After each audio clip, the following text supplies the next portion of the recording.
Visualization of and belief in attainment of desire, the second step towards riches. Faith is the head chemist of the mind. When faith is blended with the vibration of thought, the subconscious mind instantly picks up the vibration, translates it into its spiritual equivalent, and transmits it to infinite intelligence, as in the case of prayer. The emotions of faith, love, and sex are the most powerful of all the major positive emotions. When the three are blended, they have the effect of coloring the vibration of thought in such a way that it instantly reaches the subconscious mind, where it is changed into its spiritual equivalent, the only form that induces a response from infinite intelligence. Love and faith are psychic, related to the spiritual side of man. Sex is purely biological and related only to the physical. The mixing or blending of these three emotions has the effect of opening a direct line of communication between the finite, thinking mind of man and infinite intelligence. How to develop faith? There comes now a statement which will give a better understanding of the importance of principle of autosuggestion assumes in the transmutation of desire into its physical or monetary equivalent, namely, faith is a state of mind which may be induced or created by affirmation or repeated instructions to the subconscious mind through the principle of autosuggestion. As an illustration, consider the purpose for which you are presumably reading this book. The object is naturally to acquire the ability to transmute the intangible thought impulse of desire into its physical counterpart, money. By following the instructions laid down in the chapters on autosuggestion and the subconscious mind, as summarized in the chapter on autosuggestion, you may convince the subconscious mind that you believe you will receive that for which you ask, and it will act upon that belief which your subconscious mind passes back to you in the form of faith, followed by definite plans for procuring that which you desire. The method by which one develops faith where it does not already exist is extremely difficult to describe, almost as difficult, in fact, as it would be to describe the color of red to a blind man who has never seen color and has nothing with which to compare what you describe to him. Faith is a state of mind which you may develop at will after you have mastered the 13 principles, because it is a state of mind which develops voluntarily through application and use of these principles. Repetition of affirmation of orders to your subconscious mind is the only known method of voluntary development of the emotion of faith. Perhaps the meaning may be made clearer through the following explanation as to the way men sometimes become criminals. Stated in the words of a famous criminologist, when men first come into contact with crime, they abhor it. If they remain in contact with crime for a time, they become accustomed to it and endure it. If they remain in contact with it long enough, they finally embrace it and become influenced by it. This is the equivalent of saying that any impulse of thought which is repeated, passed on to the subconscious mind, is finally accepted and acted upon by the subconscious mind, which proceeds to translate that impulse into its physical equivalent by the most practical procedure available. In connection with this, consider again the statement, all thoughts which have been emotionalized and mixed with faith begin immediately to translate themselves into their physical equivalent or counterpart. The emotions or the feeling portion of thoughts are the factors which give thoughts vitality, life, and action. The emotions of faith, love, and sex, when mixed with any thought impulse, give it greater action than any of these emotions can do singly. Not only thought impulse which have been mixed with faith, but those which have been mixed with any of positive emotions or any of the negative emotions may reach and influence the subconscious mind. From this statement, you will understand that the subconscious mind will translate into its physical equivalent and thought impulse of a negative or destructive nature just as readily as it will act upon thought impulses of a positive or constructive nature. This accounts for the strange phenomenon which so many millions of people experience, referred to as misfortune or bad luck. There are millions of people who believe themselves doomed to poverty and failure because of some strange force over which they believe they have no control. They are the creators of their own misfortunes because of this negative belief, which is picked up by the subconscious mind and translated into its physical equivalent. This is an appropriate place at which to suggest again that you may benefit by passing on to your subconscious mind any desire which you wish translated into its physical or monetary equivalent in a state of expectancy or belief that the transmutation will actually take place. Your belief or faith is the element which determines the action of your subconscious mind. There is nothing to hinder you from deceiving your subconscious mind when giving it instructions through autosuggestion, as I deceived my son's subconscious mind. To make this deceit more realistic, conduct yourself just as you would if you were already in possession of the material thing which you are demanding when you call upon your subconscious mind. The subconscious mind will transmute into its physical equivalent by the most direct and physical media available any order which is given to it in a state of belief or faith that the order will be carried out. Surely enough has been stated to give a starting point from which one may, through experiment and practice, acquire the ability to mix faith with any order given to the subconscious mind. Perfection will come through practice. It cannot come by merely reading instructions. If it be true that one may become a criminal by association with crime, it is equally true that one may develop faith by voluntarily suggesting to the subconscious mind that one has faith. The mind comes finally to take on the nature of the influences which dominate it. Understand this truth, and you will know why it is essential for you to encourage the positive emotions as dominating forces of your mind, as discourage and eliminate negative emotions. A mind dominated by positive emotions becomes a favorable abode for the state of mind known as faith. A mind so dominated may, at will, give the subconscious mind instructions which it will accept and act upon immediately. Faith is a state of mind which may be induced by autosuggestion. All down the ages, the religionists have admonished struggling humanity to have faith in this, that, and the other dogma or creed, but they have failed to tell people how to have faith. They have not stated that faith is a state of mind and that it may be induced by self suggestion. In language which any normal human being can understand, we will describe all that is known about the principle through which faith may be developed where it does not already exist. Have faith in yourself, faith in the infinite. Before we begin, you should be reminded again that faith is the eternal elixir which gives life, power, and action to the impulse of thought.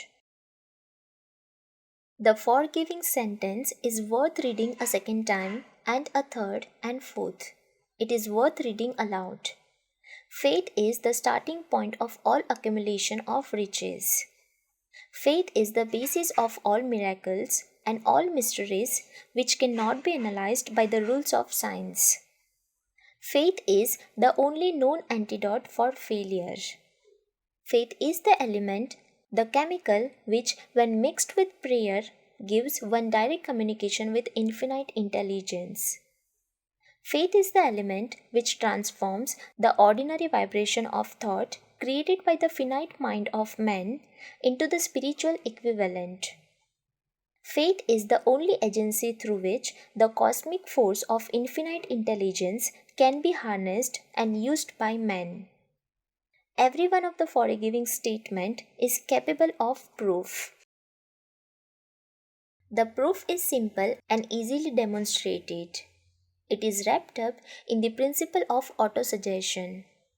Let us center our attention, therefore, upon the subject of self-suggestion and find out what it is and what it is capable of achieving. It is a well-known fact that one comes finally to believe whatever one repeats to oneself, whether the statement be true or false. If a man repeats a lie over and over, he will eventually accept the lie as truth. Moreover, he will believe it to be the truth. Every man is what he is, because of the dominating thoughts which he permits to occupy his mind. Thoughts which a man deliberately places in his own mind and encourages with sympathy, and with which he mixes any one or more of the emotions, constitute the motivating forces which direct and control his every movement, act, and deed. Comes now a very significant statement of truth. Thoughts which are mixed with any of the feelings of emotions constitute a magnetic force which attracts from the vibration of the ether other similar or related thoughts. A thought thus magnetized with emotion may be compared to a seed which, when planted in fertile soil, germinates, grows, and multiplies itself over and over again, until that which was originally one small seed becomes countless millions of seeds of the same brand. The ether is a great cosmic mass of eternal forces of vibration. It is made up of both destructive vibration and constructive vibrations. It carries at all times vibrations of fear, poverty, disease, failure, misery, and vibrations of prosperity, health, success, and happiness, just as surely as it carries the sounds of hundreds of orchestrations of music and hundreds of human voices, all of which maintain their own individuality and means of identification through the medium of radio. From the great storehouse of the ether, the human mind is constantly attracting vibrations which harmonize with that which dominates the human mind. Any thought, idea, plan, or purpose which one holds in one's mind attracts, from the vibration of the ether, a host of its relatives, adds these relatives into its own force, and grows until it becomes the dominating, motivating master of the individual in whose mind it has been housed. Now, let us go back to the starting point and become informed as to how the original seed of an idea, plan, or purpose may be planted in the mind. The information is easily conveyed. Any idea, plan, or purpose may be placed in the mind through repetition of thought. This is why you are asked to write out a statement of your major purpose or definite chief aim, commit it to memory, and repeat it in audible words day after day until these vibrations of sound have reached your subconscious mind. We are what we are because of the vibrations of thought which we pick up and register through the stimuli of our daily environment. Resolve to throw off the influences of any unfortunate environment and to build your own life to order. Taking inventory of mental assets and liabilities, you will discover that your greatest weakness is lack of self-confidence. This handicap can be surmounted and timidity translated into courage through the aid of the principle of autosuggestion. The application of this principle may be made through a simple arrangement of positive thought impulses started in writing, memorized, and repeated until they become a part of the working equipment of the subconscious faculty of your mind. Self confidence formula. First, I know that I have the ability to achieve the object of my definite purpose in life. Therefore, I demand of myself persistence, continuous action towards its attainment, and I here and now promise to render such action. Second, I realize the dominating thoughts of my mind will eventually reproduce themselves in outward, physical action and gradually transform themselves into physical reality. Therefore, I will concentrate my thoughts for 30 minutes daily upon the task of thinking of the person I intend to become, thereby creating in my mind a clear mental picture of that person. Third, I know through the principle of autosuggestion, any desire that I persistently hold in my mind will eventually seek expression through some practical means of attaining the object back of it. Therefore, I will devote 10 minutes daily to demanding of myself the development of self confidence. Fourth, I have clearly written down a description of my definite chief aim in life, and I will never stop trying until I shall have developed sufficient self confidence for its attainment. Fifth, I fully realize that no wealth or position can long endure unless built upon truth and justice. Therefore, I will encourage in no transaction which does not benefit all whom it affects. I will succeed by attracting to myself the forces I wish to use and the cooperation of other people. I will induce others to serve me because of my willingness to serve others. I will eliminate hatred, envy, jealousy, selfishness, and cynicism by developing love for all humanity because I know that a negative attitude towards others can never bring me success. I will cause others to believe in me because I will believe in them and in myself. I will sign my name to this formula, commit it to memory, and repeat it aloud once a day, with full faith that it will gradually influence my thoughts and actions so that I will become a self reliant and successful person. Back of this formula is a law of nature which no man has yet been able to explain. It has baffled the scientists of all ages. The psychologists have named this law autosuggestion and let it go at that. The name by which one calls this law is of little importance. The important fact about it is it works for the glow and success of mankind if it is used constructively. On the other hand, if used destructively, it will destroy just as readily. In this statement may be found a very significant truth, namely that those who go down in defeat and end their lives in poverty, misery, and distress do so because of negative application of the principle of autosuggestion. The cause may be found in the fact that all impulses of thought have a tendency to clothe themselves in their physical equivalent. The subconscious mind, in which all the thought impulses are combined and made ready for translation into, makes no distinction between constructive and destructive thought of impulses. It works with the material we feed it through our thought impulses.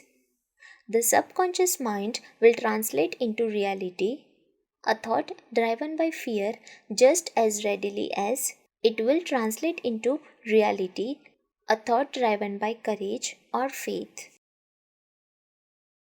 The pages of medical history are rich with illustrations of cases of suggestive suicide.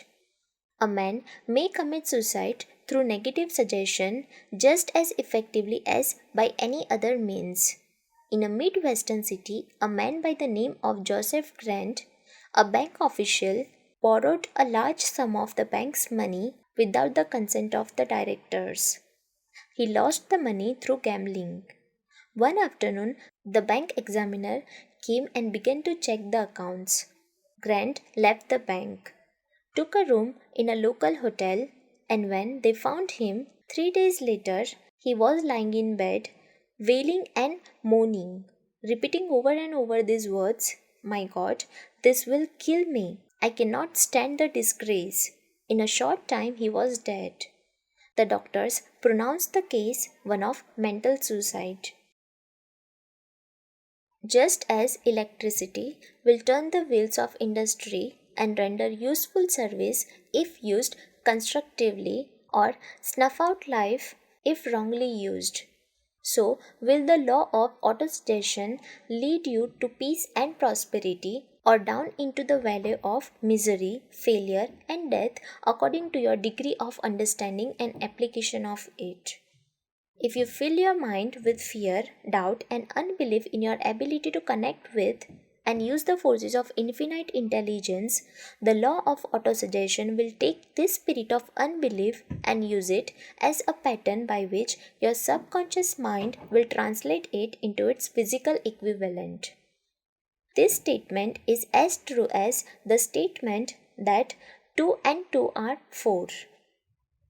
Like the wind, which carries one ship east and another west, the law of autosuggestion will lift you up or pull you down, according to the way you set your sails of thought. The law of autosuggestion, through which any person may rise to altitudes of achievement which stagger the imagination, is well described in the following verse: "If you think you are beaten, you are. If you think you dare not, you don't. If you like to win, but you think you can't, it is almost certain you won't. If you think you will lose, you are lost. For out of the world we find success begins with the fellow's will. It is all in the state of mind. If you think you are outclassed, you are. You have got to think high to rise. You have got to be sure of yourself before you can ever win a prize. Life's battles don't always go to the stronger or faster man. But soon or late, the man who wins is the man who thinks he can." Observe the words which have been emphasized, and you will catch the deep meaning which the poem had in mind.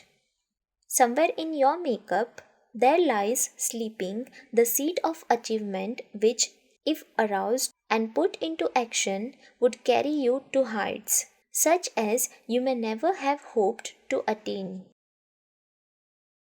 Just as a master musician may cause the most beautiful strains of music to pour forth from the strings of a violin, so may you arouse the genius which lies asleep in your brain and cause it to drive you upward to whatever goal you may wish to achieve. Abraham Lincoln was a failure at everything he tried until he was well past the age of 40. He was a Mr. Nobody from nowhere until a great experience came into his life, aroused the sleeping genius within his heart and brain, and gave the world one of its really great men. That experience was mixed with the emotions of sorrow and love. It came to him through Anne Rutledge, the only woman whom he ever truly loved. It is a known fact that the emotion of love is closely akin to the state of mind known as faith, and this for the reason love comes very near to translating one's thought impulses into their spiritual equivalent. During his work of research, the author discovered from the analysis of the life, work, and achievements of hundreds of men of outstanding accomplishment that there was the influence of a woman's love back of nearly every one of them. The emotion of love in the human heart and brain creates a favorable field of magnetic attraction, which causes an influx of the higher and finer vibrations which are afloat in the ether. If you wish evidence of the power of faith, study the achievements of men and women who have employed it. At the head of the list comes the Nazarene. Christianity is the greatest single force which influences the minds of men. The basis of Christianity is faith. No matter how many people may have perverted or misinterpreted the meaning of this great force, and no matter how many dogmas and creeds have been created in its name which do not reflect its tenets. The sum and substance of the teachings and the achievements of the Christ, which may have been interpreted as miracles, were nothing more nor less than faith. If there are such phenomena as miracles, they are produced only through the state of mind known as faith. Some teachers of religion and many who call themselves Christians neither understand nor practice faith.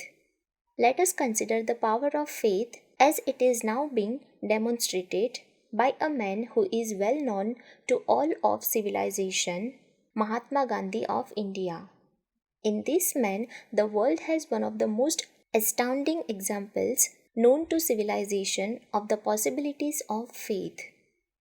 Gandhi wields more potential power than any man living at this time, and this despite the fact that he has none of the orthodox tools of power such as money, battleships, soldiers, and materials of warfare. Gandhi has no money, he has no home, he does not own a suit of clothes, but he does have power. How does he come by that power? He created it out of his understanding of the principle of faith and through his ability to translate that faith into the minds of 200 million people. Gandhi has accomplished through the influence of faith that which the strongest military power on earth could not, and never will accomplish through soldiers and military equipment. He has accomplished the astounding feat of influencing 200 million minds to coalesce and move in unison as a single mind. What other force on earth except faith could do as much? There will come a day when employees as well as employers will discover the possibilities of faith. That day is dawning. The whole world has had ample opportunity during the recent business depression to witness what the lack of faith will do to business. Surely, civilization has produced a sufficient number of intelligent human beings to make use of this great lesson which the depression has taught the world. During this depression, the world had evidence in abundance that widespread fear will prioritize the wheels of industry and business.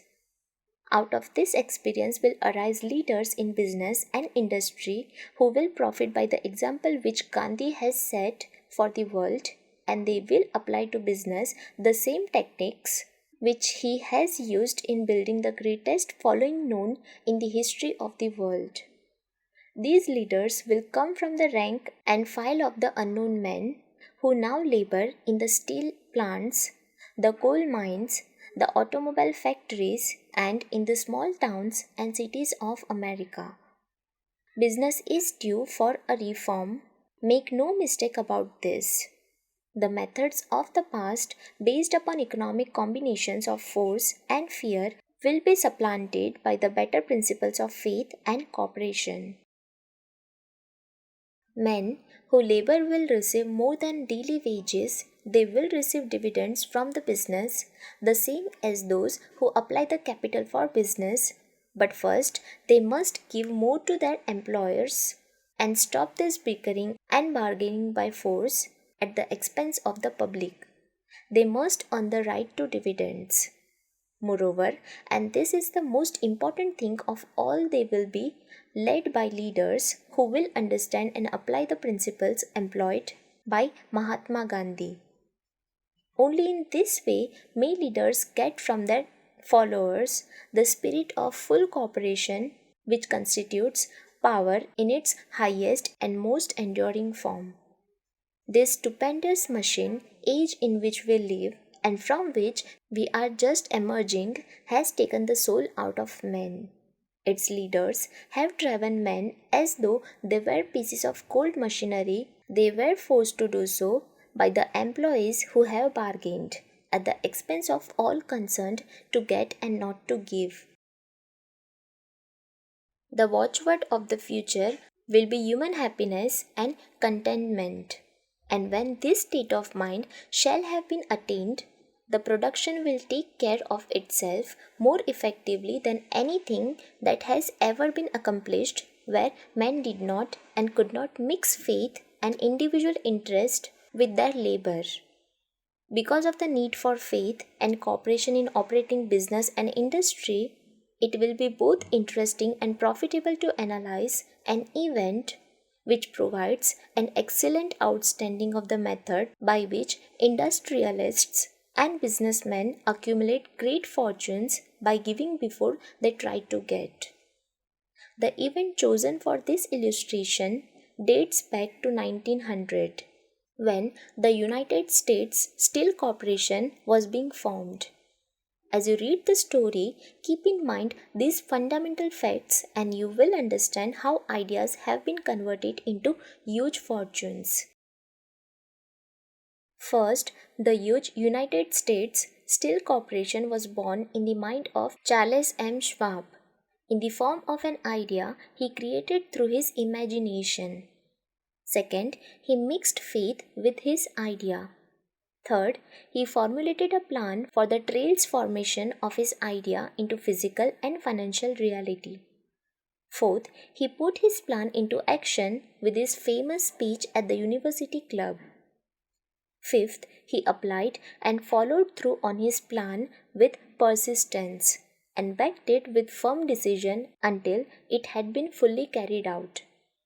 6. He prepared the way for success by a burning desire for success.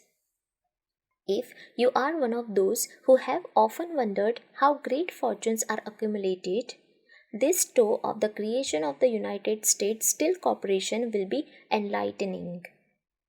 If you have any doubt that men can think and grow rich, this story should dispel that doubt, because you can plainly see in the story of the United States Steel the application of a major portion of the 13 principles described in this book.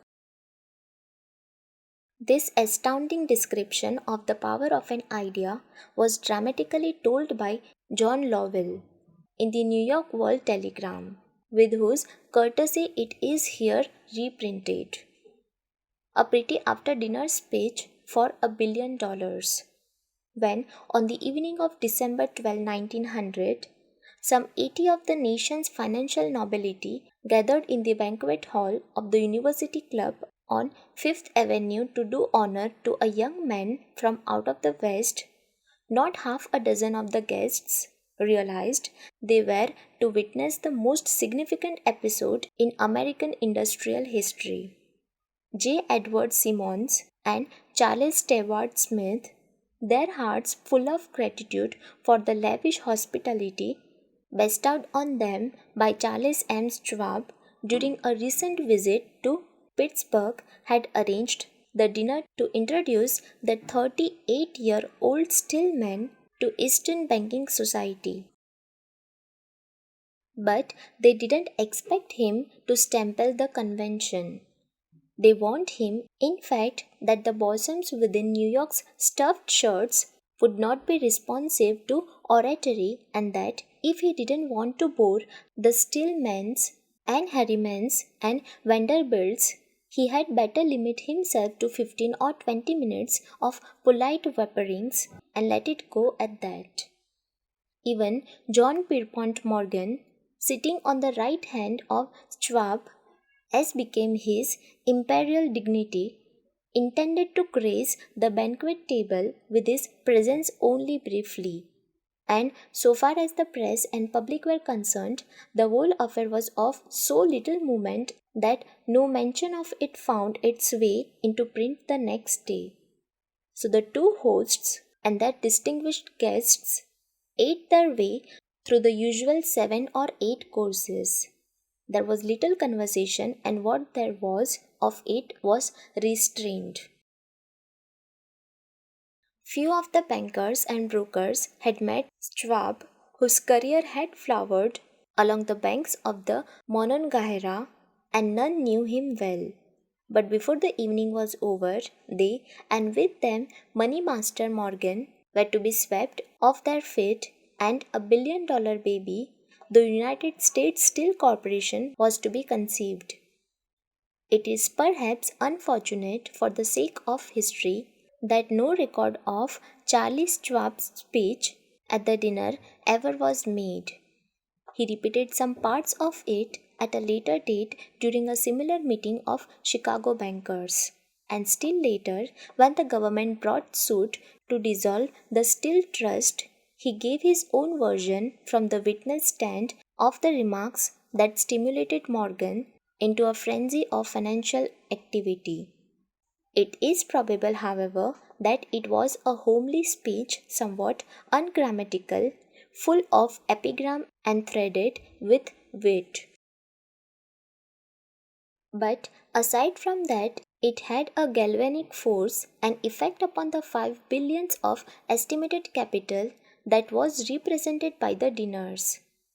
After it was over and the gathering was still under its spell, although Schwab had talked for 90 minutes, Morgan led the orator to a recessed window where, dangling their legs from the high, uncomfortable seat, they talked for an hour more. The magic of the Schwab personality had been turned on, full force, but what was more important and lasting was the full-fledged, clear-cut program he laid down for the aggrandizement of steel. Many other men had tried to interest Morgan in slapping together a steel trust after the pattern of the biscuit, wire and hope, sugar, rubber, whiskey, oil, or chewing gum combinations. John W. Gates, the gambler, had urged it, but Morgan distrusted him. The Murray boys, Bill and Jim, Chicago stock jobbers, who had glued together a match trust and a cracker corporation, had urged it and failed. Albert Gary, the sanctimonious country lawyer, wanted to foster it, but he wasn't big enough to be impressive. Until Schwab's eloquence took J.P. Morgan to the heights from which he could visualize the solid result of the most daring financial undertaking ever conceived. The project was regarded as a delirious dream of easy money crackpots. The financial magnetism that began a generation ago to attract thousands of small and sometimes inefficiently managed companies into large and competition crushing combinations had become operative in the still world through the devices of that jovial business pirate, John W. Gates. Gates already had formed the American Steel and Wire Company out of a chain of small concerns, and together with Morgan had created the Federal Steel Company. The National Tube and American Bridge companies were two more Morgan concerns, and the Morey brothers had forsaken the match and cookie business to form the American Group Tin Plate, Steel Hook, Ship Steel, and the National Steel Company. But by the side of Andrew Carnegie's gigantic vertical trust, a trust owned and operated by 53 partners, those other combinations were picayune. They might combine to their heart's content, but the whole lots of them couldn't make a dent in the Carnegie's organization, and Morgan knew it. The eccentric old Scot knew it too. From the magnificent heights of Skibo Castle he had viewed, first with amusement and then with resentment, the attempts of Morgan's smaller companies to cut into his business. When the attempts became too bold, Carnegie's temper was translated into anger and retaliation. He decided to duplicate every mill owned by his rivals. Hitherto, he hadn't been interested in wire, pipe, hoops, or strait. Instead, he was content to sell such companies the raw steel and let them work it into whatever shape they wanted. With Schwab as his chief and able lieutenant, he planned to drive his enemies to the wall. So it was that in speech of Charles M. Schwab, Morgan saw the answer to his problem of combination. A trust without Carnegie gained of them all would be no trust at all. A plum pudding, as one writer said, without the plums. Schwab's speech on the night of December 12, 900 undoubtedly carried the inference, though not the pledge, that the vast Carnegie enterprise could be brought under the Morgan tent. He talked of the world future for steel, of reorganization for efficiency, of specialization, of the scrapping of unsuccessful mills and concentration of effort on the flourishing properties, of economies in the ore traffic, of economies in overhead and administrative departments, of capturing foreign markets. More than that, he told the buccaneers among them wherein lay the errors of their customary piracy. Their purposes, he inferred, had been to create monopolies, raise prices, and pay themselves fat dividends out of privilege.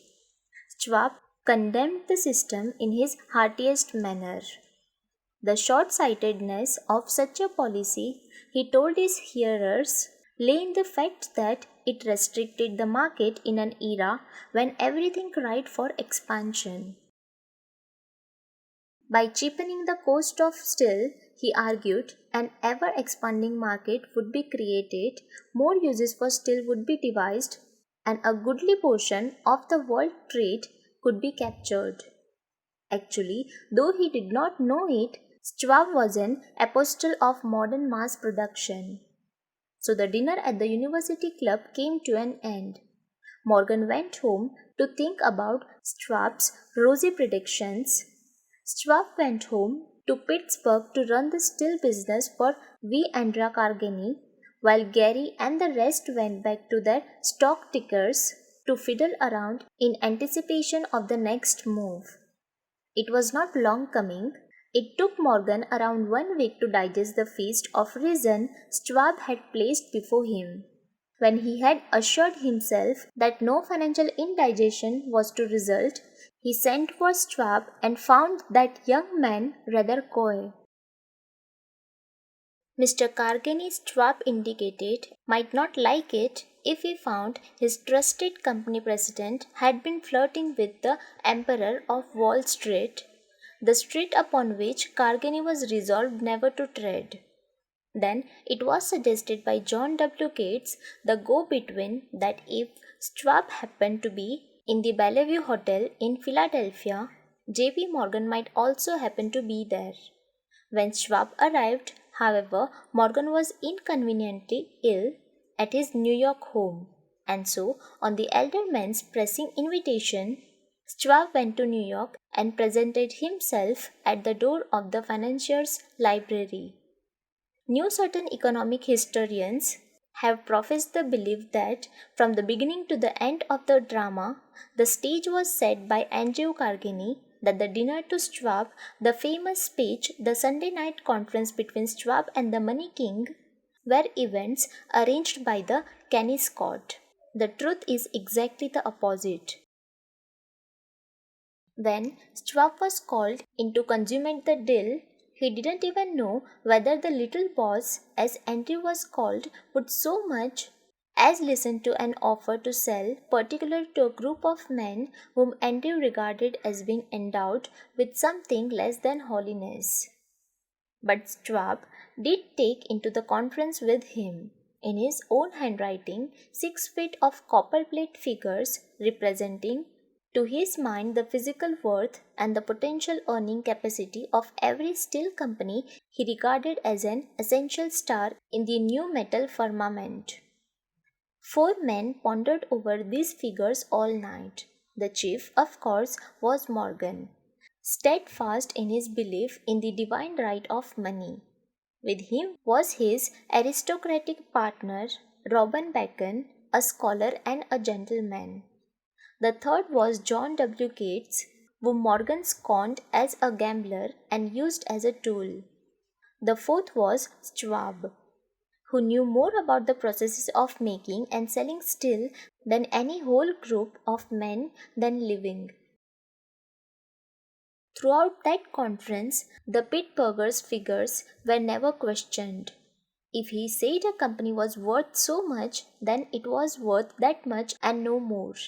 He was insistent too upon including in the combination only those concerns he dominated. He had conceived a corporation in which there would be no duplication, not even to satisfy the greed of friends who wanted to unload their companies upon the broad Morgan shoulders. Thus, he left out by design a number of larger concerns upon which the Walruses and carpenters of Wall Street had cast hungry eyes.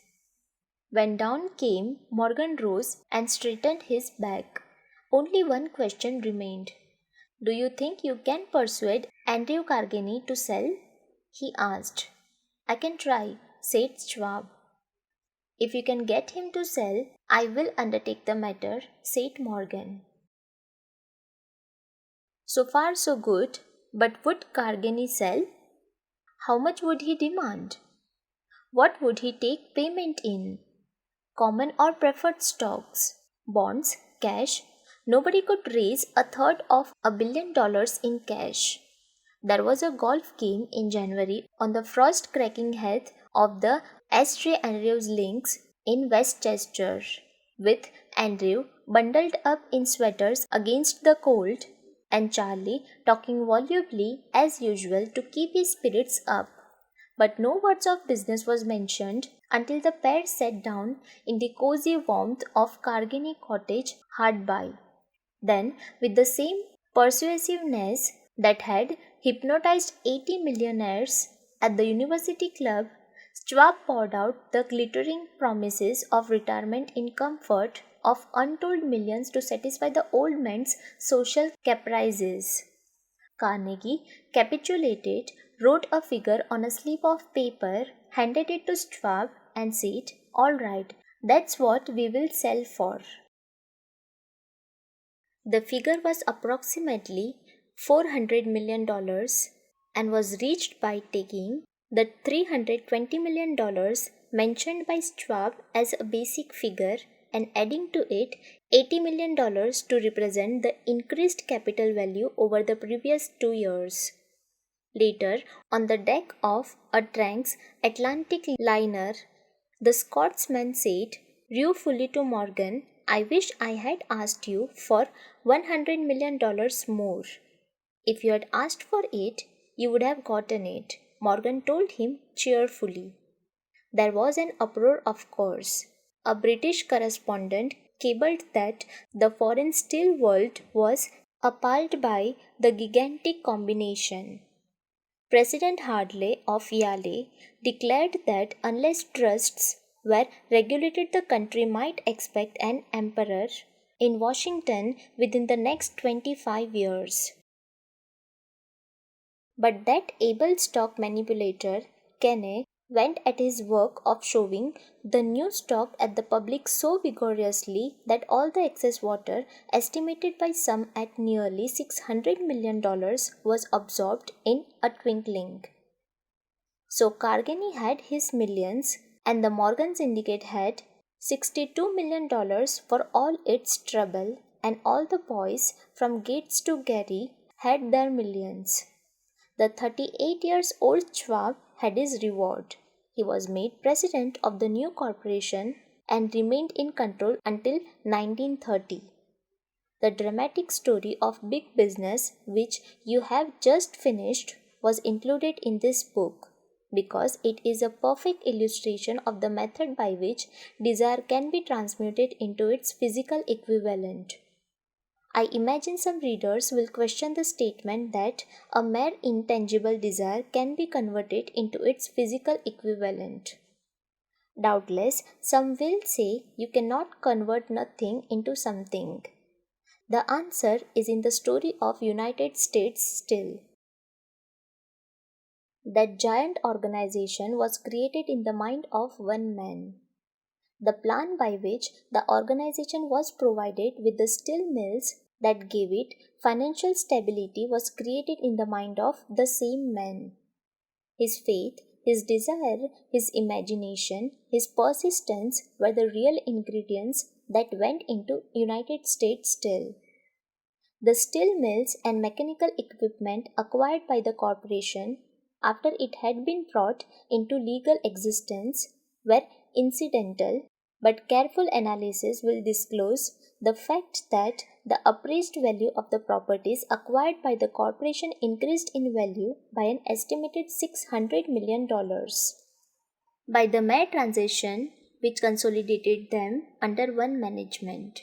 In other words, Charles M. Schwab's idea, plus the faith with which he conveyed it to the minds of J.P. Morgan and others, was marketed for a profit of approximately $600 million. Not an insignificant sum for a single idea. What happened to some of the men who took their share of the millions of dollars of profit made by this transaction is a matter with which we are not now concerned.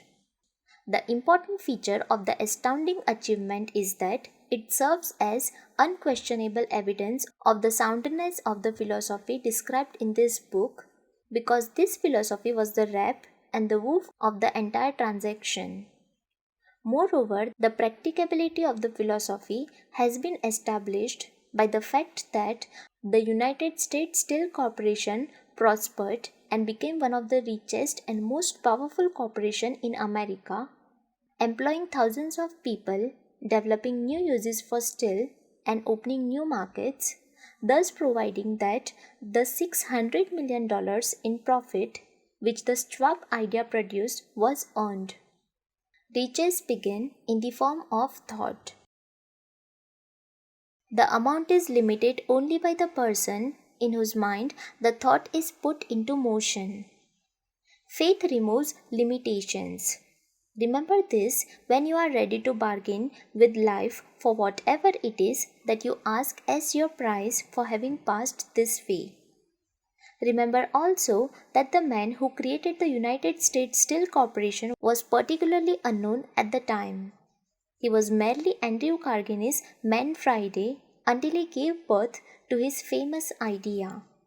After that, he quickly rose to a position of power, fame, and riches. There are no limitations to the mind except those we acknowledge both poverty and riches are the offspring of thought.